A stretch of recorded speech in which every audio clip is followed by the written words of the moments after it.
Let's make our mod better compatible by adding tags to the game. Let's see how to do that. Alright, we found ourselves back in IntelliJ once more, and in this tutorial we're going to take a look at how to add tags to your game to basically have better compatibility with other mods or even with your own mod, so to speak, more or less. Tags are basically a way to group items together into a common thing, so to speak. So for example, we have tags in vanilla, and if we go down to external libraries and then here net Minecraft, Minecraft 1.17.1, map, nep, and so on and so forth, we can see under data tags all of the tags that Minecraft adds. So for example, there are tags for things like acacia blocks, there's button tags, diamond ores, there's InfiniBurn, which is really cool. So as you can see, there are a lot of things that are added by Minecraft itself for blocks and then also for items. And the item ones are really interesting because something like, for example, the planks tag actually is responsible for being able to make recipes with planks. So if we were to take a look at the crafting table recipe, for example, you can see that it actually takes in the tag of planks instead of taking in an item, because of course the crafting table can be crafted with any of the planks that are available, and therefore the tag is used. And we're going to do sort of the same right now. So first of all, we're going to make it so that you can actually use the tags inside of the code, as well as add a few of our own tags to the game. So we're going to say tutorial mod and then a new package called util. So I personally like to put the ModTags class into the util package, and then we're going to create the ModTags class. Now this will actually have two static classes inside of it. So public static class, and then the first one is blocks, and then we'll have another one below it, which is the public static class items, and then we will proceed. So the idea is that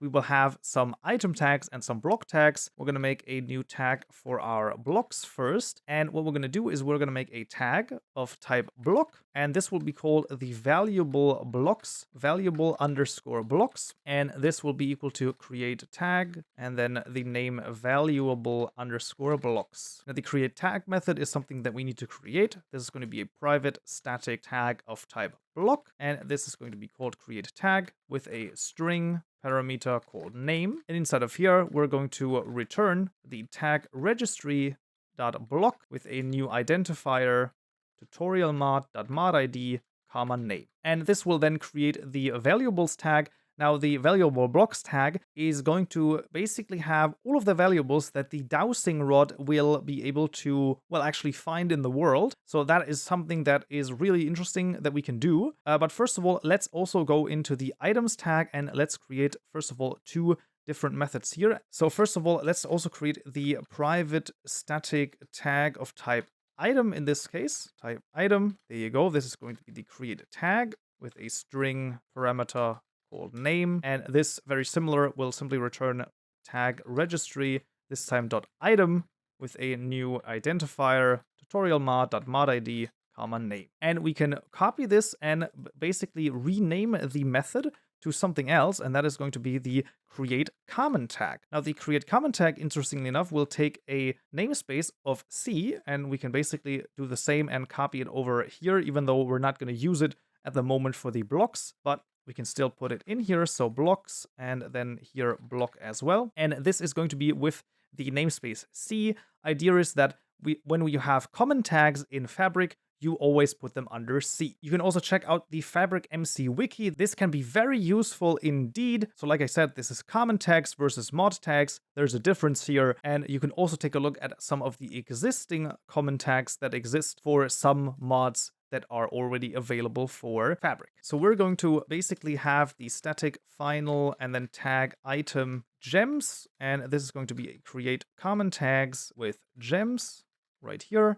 And then we'll duplicate this, and we'll also have the rubies tag, there you go, and this will be rubies. Right, and this is going to basically add the two common tags as well, so that we can use them inside of our code. And let's go to data, and then let's create a new directory called C, and then a new directory called tags, and inside of that directory, another directory called items, and in there we will create the file rubies.json, and I'll quickly copy over the contents. Those are of course available in the description below, And as you can see, this is how a tag file looks like, and it usually has some values defined here. In this case, we want to define the tutorial mod Ruby. So if other mods actually use Rubies, then they can also use our Ruby instead of their Ruby for their recipes. So in theory, I can go to our recipes for the Ruby block, and instead of saying item, I can say tag and then see rubies. And now our tutorial mod Ruby block can be actually crafted with any type of Ruby here. That would be in game if two different mods add rubies and they both added to the rubies tag, then we could do that with both of the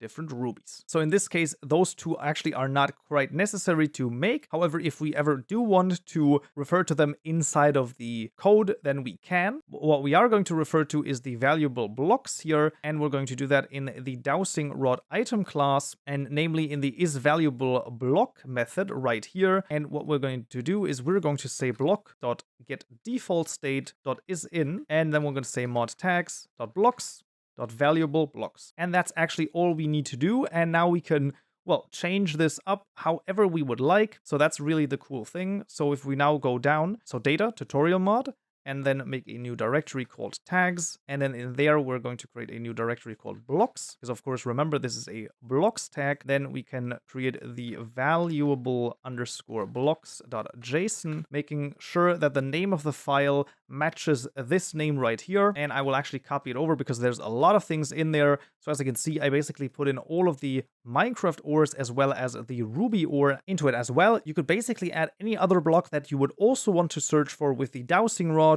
and it would basically find it. So that's actually how easy it is. Well, so much for checking that it's written correctly. This, of course, needs to be valuable blocks. There you go. And now let's see if it works. All right, we found ourselves back in Minecraft, and as you can see, I have the dowsing rod. So let's see if I can find anything here. And there it is, redstone ore, coal ore. There is something, maybe there's something more redstone ore. Is there anything else maybe here? So currently we're only finding redstone ores. Deep slate iron ore, there it is. And anything else maybe? Diamond ore, there it is. Now, funnily enough, I hadn't added iron ore to this list, so that's why it was probably is pretty sparse what we found there. But overall, as you have seen, it actually does work. So we can basically check whether or not the block is inside of a certain tag here, and then we can add any block that we want into those tags. Right, and that would already be it for this tutorial right here. I hope you found this useful and you learned something new. If you did, I would of course appreciate a like, and I will see you in the next tutorial. So yeah.